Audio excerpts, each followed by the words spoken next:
अवजानन्ति मां मूढाः मानुषीं तनुमाश्रितं परं भावमजानन्तो मम भूतमहेश्वरम्। प्रिय दर्शकों, नमस्कार।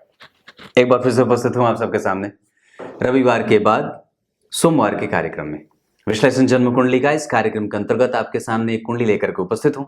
कहीं नहीं जाना है, बिल्कुल बन के रहिएगा। कार्यक्रम के आरंभ में मैं बोले गए गीता जी के श्लोक का अर्थ भी बताने वाला हूं।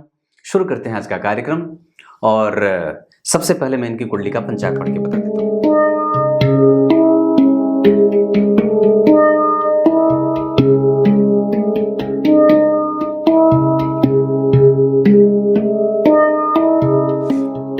आइए तो आपको विषय पे लेके आता हूं। इनका जन्म 1997 का है। माघ माह और फाल्गुन माह का प्रभाव व्यक्ति को प्रेमी किस्म का बना देगा। लेकिन एक बात है कि व्यक्ति जो है वो चिंताएं करने वाला या ले लेने वाला होता है। उत्तरायण में जन्मे हैं, इसका मतलब है कि व्यक्ति के पास आत्मबल बहुत ज्यादा बढ़िया होना चाहिए। इसका मतलब है कि आपको कभी भी इस बात से परेशान नहीं होना चाहिए कि मेरे पिता का सुख, मेरे पास धन के आगमन की स्थिति, मेरे पास सौंदर्य की स्थितियां कैसी हैं, मेरा शरीर कैसा है, मेरे शरीर में स्वास्थ्य की स्थिति कैसी है। ऐसा बिल्कुल भी इन सब चीजों पे परेशान होने जैसी कोई बात नहीं है। और जहां तक मैं समझ रहा हूं कि उत्तरायण में जन्मे होने से व्यक्ति के भाव बल और प्रभाव में शुभ ग्रहों की प्रभाव की स्थिति बढ़ जाती है, जिसके कारण व्यक्ति जो है वो संतुलित से भी बेहतर जीवन जी लेता है। ये एक अच्छी बात है।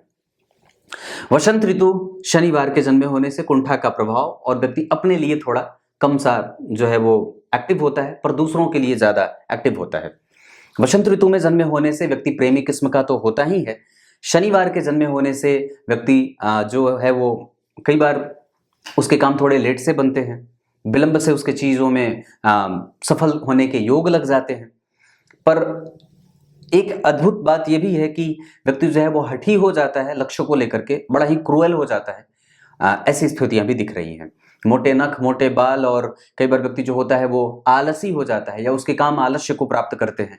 धीरे धीरे धीरे धीरे धीरे धीरे ऐसा लगा रहता है। लक्ष्य तो बहुत ऊंचा बना लेता है कई बार, पर जब उसको फलीभूत करने के लिए मेहनत करने की बारी आती है तो थोड़ा कमजोर सा होता है।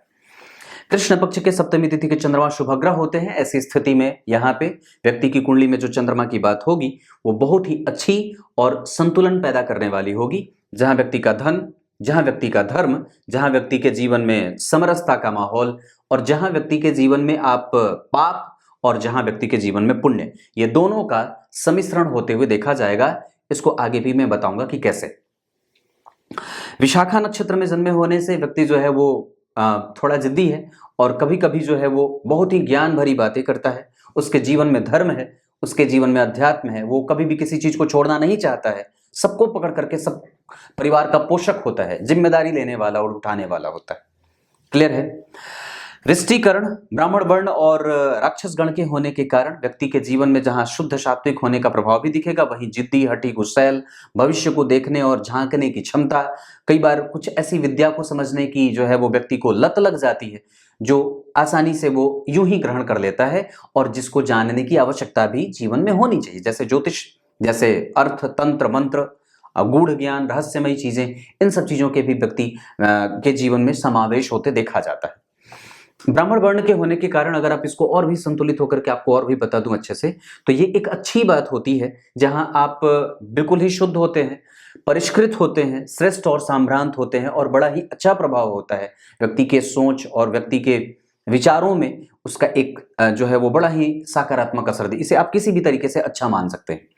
साथ ही साथ अगर राक्षस गण का प्रभाव होगा तो व्यक्ति भोजन में चटकीला, चाटुकार, खट्टा और नमकीन चीजें ज्यादा पसंद करता है और भोजन का प्रिय होता है। क्लियर है ये चीजें। पर इस पंचांग में सबसे अच्छी बात क्या है? इस पंचांग में सबसे जो अच्छी बात है वो चंद्रमा का शुभग्रह होना। इस पंचांग की दूसरी सबसे अच्छी बात है कि सूर्य जो है वो उत्तरायण के हैं। इस पंचांग की तीसरी सबसे अच्छी बात है कि व्यक्ति जो है वो प्रेमी किस्म का है। इस पंचांग की चौथी सबसे अच्छी बात है कि ब्राह्मण वर्ण का है। ये जो चीजें अगर अच्छी बन रही हैं, इसका मतलब है कि संतुलन ज्यादा है और संतुलित होने में व्यक्ति को वक्त नहीं लगेगा। वो जो चाहता है वो उसको मिल जाती है। क्लियर हो रही होंगी चीजें। अब आपको मैं इनकी कुंडली के लग्न चार्ट पे लेके आता हूं। ये मेष लग्न की कुंडली, जो कालपुरुष की कुंडली में 1 नंबर जो बनती है वो यहीं बनती है, और ये एक अच्छी बात है कि आपको बहुत ज्यादा राशियों को इधर उधर भटकने की आवश्यकता नहीं पड़ती है और वो यूं यथावत बनी रहती हैं जहां उनको बने रहना चाहिए।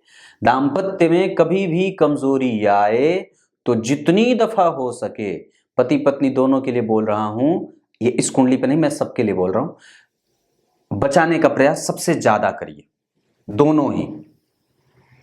दोनों ही बचाने का प्रयास सबसे ज्यादा करिए, और संभव हो तो किसी एक के प्रति ही जिम्मेदारी उठाने का प्रयास करिए। आप ना तो भगवान कृष्ण हैं और ना भगवान कोई और नहीं हो सकते, क्योंकि अगर कई बार होता है कि भगवान कृष्ण ने भी किया था तो उन्होंने तो गोवर्धन लीला भी करी थी, उठा के देखो। ऐसा है, क्लियर है, उन्होंने तो अग्नि का पान भी किया था, कर सकते हैं आप। इस वजह से उनकी नकल नहीं करनी है, वो सर्वेश्वर है। मेष लग्न की कुंडली, लग्न के अधिपति के छठे में जाना, राहु के साथ जाना, यह लग्न थोड़ा कमजोर होगा क्योंकि अष्टम भाव में नीच के चंद्रमा लग्नेश की दूसरी राशि को, ध्यान से समझिए, मेरी तरफ देखिए। कुछ लोग कहते हैं कि पंडित जी जब आप कहते हैं तो मैं इधर उधर ही देख रहा होता हूं, पर जब जैसे बोलते हो वैसे हमारा ध्यान आ जाता है, तो इधर देखना है। लग्न के अधिपति के छठे में जाना व्यक्ति के काम को विलंब करता है, एक काम को 2 बार में ना हो, 3 बार में ना हो, ऐसा होता है, पर हो जाता है। राहु के साथ बैठना, कन्या राशि में बैठना, जिसके अधिपति जो हैं वो नीच की राशि की तरफ बढ़ रहे हैं, जहां शनि भी नीच की राशि की तरफ बढ़ रहे हैं, चंद्रमा भी नीच राशि में बैठे हैं। ये अच्छी बात नहीं है। यहाँ पे चंद्रमा जो है वो व्यक्ति को पापी और पुण्य दोनों अर्जित करने वाला बनाएगा, वो मैंने बात जो कही थी। चंद्रमा के इस भाव का प्रभाव, चंद्रमा जो है वो विशाखा नक्षत्र के चौथे चरण में है, और विशाखा नक्षत्र गुरु का नक्षत्र होता है, और चौथे चरण के जो अधिपति होते हैं वो शुक्र होते हैं। शुक्र इस कुंडली के लिए मारक होते हैं, और जन्म कुंडली में अगर शुक्र का संबंध बुध से बन जाए या अन्य किसी भाव से, जैसे मंगल से बन जाए, अष्टम भाव के अधिपति से, या फिर जन्म कुंडली में गुरु से तो नहीं कहूंगा, लेकिन शुक्र का संबंध अगर जन्म कुंडली में बुध से बन जाए तो वो मारक हो जाते हैं। जैसे कि यहाँ पे शुक्र और बुध एक साथ हो रहे हैं, इसका मतलब है कि बुध और शुक्र की दशा में व्यक्ति को दाम्पत्य, धन, लाभ और अपने पुत्र, इन सब चीजों का ख्याल रखना होगा बुध और शुक्र की दशा में। साथ ही साथ व्यक्ति को कोई भी निर्णय लेने से पहले अपने जो बड़े बुजुर्ग हैं, जो अनुभवी जन हैं, उनसे जरूर ही संपर्क कर लेना चाहिए या उनसे बातचीत कर लेनी चाहिए। क्लियर है ये चीज। लग्नेश बलवान नहीं है, और हालांकि एक तरीके से वो थोड़े अच्छे भी इस मामले में हो रहे हैं कि वो पापग्रह हैं और छठे भाव में बैठे हैं। 3 चीजें यहां पे लागू होंगी: लग्नेश का छठे भाव में जाना, लग्नेश का पापग्रह का होना, और लग्नेश का पापग्रह के साथ बैठना। लग्नेश के ऊपर किसी शुभ ग्रह का कोई प्रभाव नहीं, और लग्नेश के ऊपर शुभ ग्रह का कोई प्रभाव भी नहीं है, और लग्नेश के ऊपर पापग्रह का प्रभाव ज्यादा है।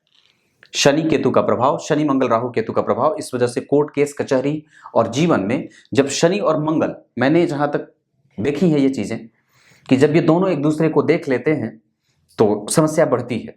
और निस्संदेह आप अब आसान नहीं रह सकते, आपको एक्टिव हमेशा ही रहना होगा। आप किसी पे भरोसा नहीं कर सकते, आप किसी को सब कुछ त्याग करके दे नहीं सकते, आप किसी पे भरोसा करके ये नहीं कह सकते कि आप मेरा सामान देखते रहो, मैं थोड़ी दूर में पानी लेके आता हूं। इस दौरान आपके साथ धोखा भी हो सकता है, इस वजह से सतर्क रहें। मैं ये बात खाली यात्रा के लिए नहीं कह रहा, मैं ये हमेशा के लिए कह रहा हूं कि व्यक्ति को जीवन में कई बार धोखेबाज मिल जाते हैं। सूर्य, बुध और शुक्र का लाभ भाव में बैठना, मैंने ये कार्यक्रम करके बात बताई थी कि सूर्य, बुध और शुक्र बैठना तो एक ही साथ चाहते हैं, पर जब बैठ जाते हैं ना, बड़ी परेशान करते हैं। कई बार ये बात इस बात पे निर्भर करेगी कि कब वो परेशान करेंगे और कब नहीं करेंगे।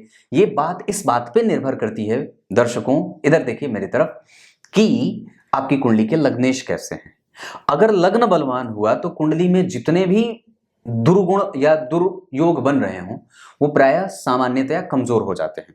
लेकिन अगर जो लग्न कमजोर हुआ या लग्नेश अच्छे भाव में नहीं बैठे रहे, या उस पे पापग्रहों का प्रभाव ज्यादा बन रहा है, उसको शुभता नहीं मिल रही है, लग्न पे और कोई ग्रह का कोई प्रभाव नहीं है, केंद्र बिल्कुल खाली हो, केंद्र को बल नहीं मिल रहा हो, त्रिकोण भाव खाली हो, तो निस्संदेह ये कुंडली थोड़ी सी कमजोरी को प्राप्त कर जाती है।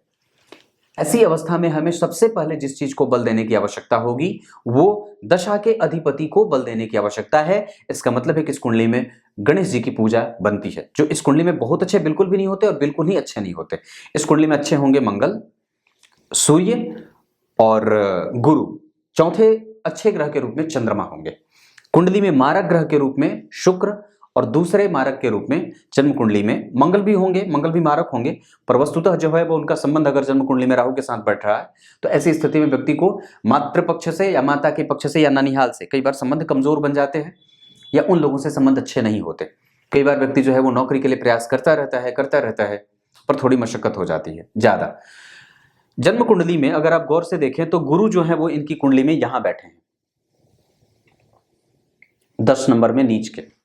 केंद्र खाली तो नहीं है लेकिन गुरु नीच के हैं और यहां पे शनि और गुरु का परिवर्तन भी हुआ है। अब जरा ध्यान से समझिए कि शनि और गुरु के परिवर्तन हो जाने से मतलब भाग्य भाव के अधिपति का नीच का होना, जिनके परिवर्तन से व्यक्ति के जीवन को कई बार बाहर सेटल होते देखा जाएगा और कई बार देर से विलंब से सफल होते देखा जाता है। ऐसी अवस्था में कि अगर इनकी कुंडली में अगर ये 1997 के हैं तो निस्संदेह मैं इतनी बात कहूंगा कि व्यक्ति को अभी कम से कम 2027 तक प्रयास कर लेना चाहिए नौकरी के लिए। चुपचाप अभी 5 साल पढ़ने की बारी है, कहीं पे भटकने की कोई आवश्यकता नहीं है। ऐसा मैं इस वजह से भी कह सकता हूं क्योंकि सूर्य और बुध का प्रभाव जन्म कुंडली के पंचम भाव पे है और निस्संदेह आपकी कुंडली में चंद्रमा भले ही नीच के हैं लेकिन एक बात और भी है कि वो उस भाव से चतुर्थस्थ 3 ग्रह बैठे हैं जिसमें से सूर्य और शुक्र या सूर्य आज्ञा बुध इस भाव को बल देंगे। इस भाव से तृतीयस्थ गुरु नीच के हो रहे हैं जो इस भाव को कमजोरी दे रहे हैं। अपने अंक पाने की दृष्टि को बढ़ाने की आवश्यकता है, मेहनत करने की आवश्यकता है और कभी भी अभी की अवस्था में कंपटीशन थोड़ा ज्यादा रहेगा, इस वजह से इसे टफ टाइम भी कहा जा सकता है। क्लियर है? यहां तक बात समझ में आ गई होगी। तो अब सबसे पहले मैंने लग्नेश की बात करी जहां पे गुरु की दृष्टि पड़ रही पर वो बहुत ज्यादा अच्छी नहीं है। धन भाव के अधिपति का उच्चाभिलाषी होना लेकिन बुध का नीचाभिलाषी होना, यहाँ पे बुध और शुक्र को संतुलन पैदा करते देखेंगे। सूर्य का एकादशवें भाव में बैठना जो कि जन्म कुंडली के पंचमेश है, पंचम को देख रहे हैं, जो तृतीय भाव के अधिपति के साथ संतान से दूरी और कई बार एक संततिवान बना देते हैं। ये एक अजीब सी बात होगी। मंगल और राहु के एक साथ बैठना व्यक्ति को प्रतिक्रियावादी और पराक्रमी बनाने के साथ साथ व्यक्ति को थोड़ा खर्चीला भी बना देते हैं और कई बार व्यक्ति जो होता है उसके पास खर्च करने के लिए धन नहीं होता या कई बार वो धन के कमजोरीपन से गुजरता है क्योंकि शनि की दृष्टि यहां जा रही है जो वस्तुतः मेष लग्न की कुंडली के लिए अच्छे नहीं होते। वो व्यक्ति के जीवन में असंतुलन पैदा करने के लिए कई बार जाने लगते हैं या फिर वो वैसे तो व्यक्ति को स्वाभाविक रूप से देखें तो हमेशा ही व्यक्ति चीर परिचित होता है, समाज में प्रतिष्ठित होता है क्योंकि सूर्य का प्रभाव यहाँ पे है। बुध भी देख रहे हैं जो कि जन्म कुंडली में प्रतियोगिता भाव के अधिपति हैं, इस वजह से कि छठे भाव के अधिपति का, ध्यान से, छठे भाव के अधिपति का एकादशवें भाव में जाना दरिद्र दोष भी पैदा करेगा इस कारण से, और धन भाव के अधिपति का छठे भाव के अधिपति बुध के साथ जाना भी एक अलग तरीके से दरिद्र दोष पैदा कर रहा है। इस कारण से व्यक्ति को अभी कम से कम गणेश जी की पूजा और शुक्ल पक्ष की चतुर्थी तिथि का व्रत अवश्य ही कर लेना चाहिए। और वस्तुतः एक बात और है कि यहाँ पे ओम विशाखाय नमः का भी जप किया जा सकता है क्योंकि चंद्रमा जो है वो विशाखा नक्षत्र में बैठे हैं जो गुरु का नक्षत्र है जो वस्तुतः नीच के हैं। तो इसका मतलब है कि हमें इस मंत्र का भी जप कर लेना चाहिए। इस कुंडली में अगर पंचम भाव की बात करें तो सुदृढ़ बन रहा है, ठीक है। छठे भाव के अधिपति देख रहे हैं तो थोड़ी सी प्रतियोगिता पढ़ाई लिखाई में भी या कई बार व्यक्ति रेगुलराइज नहीं कर पाता है चीजों को, लगातार एक जैसा पढ़ नहीं पाता है या उसमें डिसकंटिन्यूटी सी बनी रहती है। चंद्रमा जो है वो आपकी कुंडली में अच्छे बने हैं, इस वजह से सरकारी नौकरी के योग प्रबल हैं और हमें प्रयास करना भी चाहिए, मैं समझता हूँ। हाँ, थोड़ी बहुत मशक्कत जरूर बनेगी पर हाँ निस्संदेह अगर मैं इस अभी वर्तमान में जो स्थिति बन रही है इसके आधार पर व्यक्ति जो है वो प्रोफेसर, लेक्चरर या जो है वो कई बार महालेखागार या क्लरिकल जॉब में आगे भी पढ़ाई कर सकता है। भाग्य भाव के अधिपति का जन्म कुंडली में नीच का होना, जो परिवर्तन कर रहे हैं तो व्यक्ति अपने जन्म स्थान से दूर जाए। इस कुंडली के लिए जो स्थिति बन रही है उसके आधार पर 4 अंक बहुत अच्छा होगा। इस कुंडली के लिए सिंह राशि और कन्या राशियां अच्छी साबित हो सकती हैं, साथ ही साथ सिंह राशि और धनु राशि अच्छी साबित हो सकती है। शनि उत्तरा भाद्रपद के में बैठे हैं और अपने ही नक्षत्र में, इस आधार पर कि दशम भाव के अधिपति और एकादशवें भाव के अधिपति, ध्यान से समझिएगा, दशम और एकादशवें के अधिपति स्वग्र अपने राशि में बैठे हों या अपने नक्षत्र में बैठे हों, परिवर्तन योग कर रहे हों तो व्यक्ति को निस्संदेह जो है वो थोड़े विलंब से ही सही पर व्यक्ति धन कमा लेता है। क्योंकि गुरु का प्रभाव यहाँ उच्च का पड़ रहा है और निस्संदेह इस कुंडली के लिए वो भाग्य भाव के अधिपति होकर के अगर यहाँ देखेंगे तो संतान सुख, पुत्र का सुख, दाम्पत्य का सुख, पत्नी का सुख, माता का सुख, पिता का सुख, थोड़ा कमजोर जरूर पिता वाला क्षेत्र होता है, लेकिन बाकी भवन, भूमि, वाहन आदि का प्रयास व्यक्ति गुरु और मंगल की दशा में आसानी से कर सकता है। साथ ही साथ सूर्य की दशा में व्यक्ति का प्रभाव बढ़ता है और शुक्र की दशा में व्यक्ति की मेहनत और व्यक्ति का व्यापार बढ़ता है। ऐसी स्थितियां भी देखने को मिल रही हैं। अभी आपकी कुंडली में बुध की दशा है, जिसे बहुत ज्यादा अच्छा नहीं कहूंगा, पर हाँ एक बात यह भी है कि बुध की दशा में व्यक्ति को जो है वो लालचपन ना आए, इस बात का ख्याल रखना चाहिए। आपकी कुंडली में ये इतनी स्थिति है। चतुर्थ भाव और धन भाव को देखें तो चतुर्थ भाव के अधिपति चंद्रमा और धन भाव के अधिपति शुक्र जो इस कुंडली में मारक होते हैं, जो बैठे छठे भाव के अधिपति के साथ और तृतीय भाव के। मेहनत करने के बाद व्यक्ति को धन आते देख रहा हूं। और चतुर्थ स्थान के अधिपति के साथ अगर द्वितीय भाव के अधिपति का संबंध बनेगा, बुध और चंद्रमा, शुक्र और चंद्रमा को देखिए तो शुक्र और चंद्रमा दोनों एक दूसरे से केंद्र में है, चतुर्थ दशम। लेकिन चंद्रमा से सूर्य का चौथे दशे जाना ये व्यक्ति को कई बार कमजोरीपन के एहसास में लाने वाला एक ऐसी स्थिति हो जाती है जहां पे व्यक्ति बन जाता है। मतलब हमें धन को नियंत्रित करने की बारी है। व्यक्ति को पूर्वजों का धन मिल जाएगा, इस बात की मैं गारंटी देता हूं, या व्यक्ति को पूर्वजों से लाभ मिल जाता है। व्यक्ति जो भी इनके काम पूर्वज करते आए हों, आप वो काम आसानी से कर सकते हैं। मतलब आपको अब ये तलाश करने की आवश्यकता होगी कि आपके पूर्वज क्या करते थे या अभी आपके पिताजी क्या करते हैं। मैं समझता हूं कि अगर आपके पिताजी नौकरी करते हो, जैसे कि आपकी कुंडली में दशम स्थान के अधिपति जो है वो जन्म कुंडली में 12वें हैं, उनकी दृष्टि जन्म कुंडली में छठे स्थान पे है, तो कई बार नौकरी वगैरह की स्थिति भी बनती है। और दशम भाव के अधिपति के ऊपर लग्नेश की दृष्टि है या लग्न के अधिपति का दशम भाव पे जाना, तो व्यक्ति के पिता के साथ संबंध थोड़े बहुत कमजोर जरूर देख रहा हूं, पर पिता से लाभ जरूर है, चाहे पैतृक संपत्ति के रूप में हो या उनके द्वारा बटोरी गई संपत्ति के रूप में हो। ये बात दिख रही है। एक बात और भी है कि आप जरा दशम भाव को जब विचार करते हैं, दशम भाव को, तो यहां से मंगल नवम पंचम के संबंध में है। मतलब उच्च की राशि जहां मंगल की बनी है वहां से मंगल पांचवें बैठे हैं, नवें पांचवें, ये अच्छी बात है। और उस भाव के ठीक आगे जो है वो एकादशवां भाव बना है, जहां सूर्य, बुध और शुक्र बैठ करके, सूर्य जहां शतभिखा में, वहां तीनों के तीनों ग्रह सूर्य, बुध और शुक्र तीनों शतभिखा नक्षत्र में बैठ करके व्यक्ति के जीवन में ऋण की स्थिति को बढ़ा रहे हैं या धन आने में समस्या पैदा कर रहे हैं। राहु की दृष्टि यहां सामान्य है, बहुत ज्यादा लाभकारी नहीं है। राहु की दृष्टि 12 में सामान्य है, बहुत ज्यादा यहां भी श्रेष्ठ नहीं है, तटस्थ है। पर राहु की दृष्टि यहां बहुत अच्छी है। इस वजह से व्यक्ति के जीवन में धन राहु की दशा में आते हुए भी देखा जा सकता है। और राहु की दशा में व्यक्ति के जीवन में कई बार उत्थान भी देखे जाएंगे कैरियर के लिए। गुरु राहु का संबंध व्यक्ति के जीवन में जो है वो कई बार लगातार एक साथ चीजें नहीं घटित हो पाती, थोड़ा रुकना भी पड़ता है, पेशेंसफुल भी बनाना पड़ता है अपने आप को। वहीं अगर आप इस कुंडली में इतनी सारी चीजें हैं, इस कुंडली में व्यापार के लिए अगर देखें तो व्यक्ति जो है वो शनि और चंद्रमा से संबंधित कोई भी व्यापार कर सकता है। पर अभी की जो दशा चल रही उसके आधार पर व्यक्ति जो है वो प्लास्टिक से संबंधित चीजों का व्यापार भी कर सकता है। मटेरियली अगर मैं देखूं तो व्यक्ति किसी भी चीज का, ऐसा कोई भी सामान जो शनि और मंगल से संबंधित हो, व्यक्ति उससे भी संबंधित कारोबार कर सकता है। वैसे इनकी कुंडली में मैं जो देख रहा हूं उसमें सारे के सारे ग्रह षडबल में सामान्य है, बहुत ज्यादा न तो बलवान न तो बहुत ज्यादा कमजोर। इसका मतलब है कि हमें थोड़ी सी मशक्कत बढ़ाने की भी आवश्यकता होगी। पंचम भाव के अधिपति का पंचम को देखना ये इस कुंडली की सबसे अच्छी बात हो सकती है। नवम भाव के अधिपति का नीच का होना और परिवर्तन करना ये थोड़े बहुत कमजोरीपन के साथ सामान्य परिणाम देंगे। चंद्रमा की दशा बहुत ज्यादा न तो अच्छी न तो बहुत ज्यादा बुरी, मतलब मिश्र जाएगी, बहुत अच्छी नहीं बहुत बुरी नहीं, क्योंकि चतुर्थ भाव के अधिपति नीच के, उस पे केतु का प्रभाव यहां भी और केतु का प्रभाव यहां भी। माता के स्वास्थ्य को और छोटी मोटी बीमारियां हमेशा लगी रहती हैं, ऐसा प्रभाव मैं देख रहा हूं। उसको लेकर के बहुत ज्यादा चिंतित होने की कोई आवश्यकता विशेष नहीं है। यहां लग्न अगर बली हो जाता तो ये जो चंद्रमा वाला फलादेश है वो फिर बदल जाता, लेकिन लग्नेश कमजोर थे या लग्नेश बहुत अच्छे नहीं बैठे थे, अच्छे भावों से प्रभावित नहीं थे। हालांकि गुरु की दृष्टि जरूर उन पे है, पर मैं समझता हूं कि वो खुद भी राहु से प्रभावित हो रहे हैं, इस वजह से उतने ज्यादा तो संपूर्ण नहीं है जितने होने चाहिए। अकेले बैठे हैं और उन पे किसी और अन्य शुभ ग्रह का कोई प्रभाव नहीं है। वो पापी भाव के अधिपति के साथ परिवर्तन कर रहे हैं और स्वतः वो श्रवण नक्षत्र में बैठे हैं जिसका अधिपति भी नीच का हो रहा है, अष्टम में बैठा है। इस वजह से इन्हें थोड़ी सी डिग्रेडेशन में देखा जा रहा है, ये डिमोलिश कर रहे हैं अपने प्रभावों को, ये बात भी दिख रही है।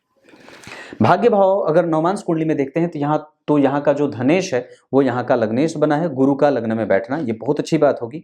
जो अष्टम के अधिपति हैं जहाँ शुक्र के साथ उनका परिवर्तन हो रहा है ये भी एक अच्छी बात होगी।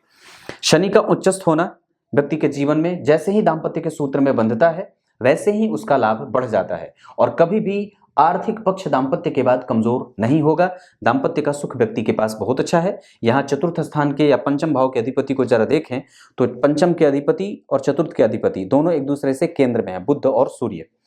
और चतुर्थ स्थान के अधिपति मंगल परम मित्र के साथ मित्र की राशि में बैठ करके पंचम भाव को देख रहे हैं। व्यक्ति यश, कीर्ति, मान, सम्मान वगैरह प्राप्त कर देगा, ये मैं गारंटी दे सकता हूं। समाज में उसका नाम हो जाता है। गुरु का बैठना, बुध और शुक्र का बाहर जाकर के रहना, शनि का यहां बैठना 12 नंबर में, शनि का यहां बैठना जन्म कुंडली में उच्च का। और यहां पे वृषभ लग्न की कुंडली के लिए व्यक्ति का भाग्य लाभ है जो वो प्राप्त करना चाहता है अपने काम से, जिस चीज से वो अपने आप को अपडेट रखना चाहता है वो निसंदेह उसको मिल जाती है। दूसरे नंबर पे आप काम करें तो चंद्रमा, सूर्य और मंगल का यहां बैठना जिसमें मंगल का नीच भंग होगा, सूर्य पराक्रमी और चंद्रमा व्यक्ति के पास नए नए आइडिया और व्यक्ति का कम्युनिकेशन बेटर बनाएंगे। साथ ही साथ इन तीनों ग्रहों का प्रभाव व्यक्ति के जीवन में लाभदायक ही होगा। हाँ, एक बात जरूर है कि उनके मार्ग में रोड़े भी आएंगे और खास करके चंद्रमा, मंगल और सूर्य की दशाओं में। ऐसा सूर्य की दशा में तो थोड़ा कम, पर चंद्रमा की दशा में राह में रोड़े अटकाने का काम कई बार हो सकता है। जल से दूरी बना करके रखें। अगर कभी कमजोरी हो तो आप मोती भी धारण कर सकते हैं, ऐसी स्थिति भी कुंडली में बन रही है। ये आपकी कुंडली है। इस कुंडली के लिए मंगलवार का दिन अच्छा है। इस कुंडली के लिए धन और सप्तम के अधिपति होकर के शुक्र अच्छे नहीं होते। पराक्रम भाव के अधिपति और छठे भाव के अधिपति होकर के बुध अच्छे नहीं होते। चतुर्थ स्थान के अधिपति होने से चंद्रमा बहुत अच्छे होते हैं, पर वो अष्टम में जा रहे हैं, इस वजह से वो उनका प्रभाव मिश्रता से युक्त या मिश्र होकर के मिल रहा है। बहुत ज्यादा न तो अच्छा न तो बहुत ज्यादा बुरा, क्योंकि गुरु के साथ भी उनका भी संबंध चतुर्थ दशम का ही नहीं बन रहा, तृतीय एकादशवें का बन रहा है। तो व्यक्ति थोड़ा जिद्दी, हठी, गुस्सैल या अपने हिसाब से मनोनुकूल काम करता है, कई बार किसी से पूछता नहीं है। ऐसा नहीं होना चाहिए। पंचम भाव के अधिपति का जन्म कुंडली में पंचम को देखना ये कुंडली की अच्छी बात हो सकती है।